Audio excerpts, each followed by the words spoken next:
Parser. What is a parser? A parser is a basic tool to interpret or render information from a web document.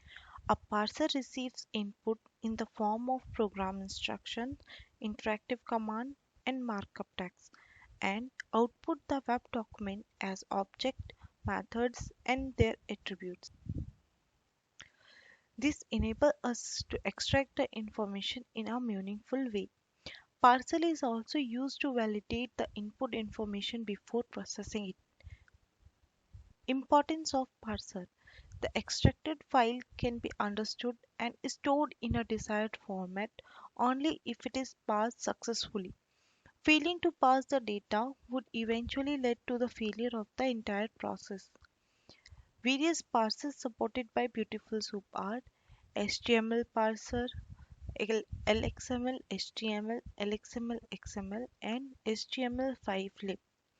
HTML parser is a Python-based parser. It is fast and lenient. LXML is not built on Python and it depends on C. However, it is fast and lenient in nature.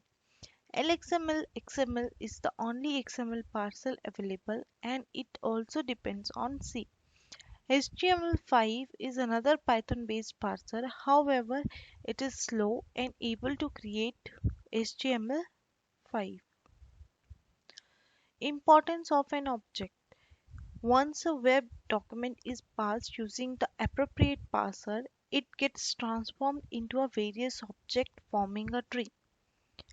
A tree is defined as a collection of simple and complex objects. Objects are used to extract the required information from a tree structure by searching or navigating through the parsed document. Also, there exists a relationship between the object which enables to extract the information faster in an efficient way. Types of object. Beautiful Soup transform a complex HTML document into a complex tree of Python object. There are four types of object. Tag. A tag object is an XML or HTML tag in the web document. Tag have lots of attributes and methods. Navigable string. A navigable string is a string or set of character that corresponds to the text present within a tag. Beautiful Soup. Beautiful Soup present the entire web document and support navigating and searching the document tree. Comment. A comment presents the comment or information section in the document. It is a special type of navigable string.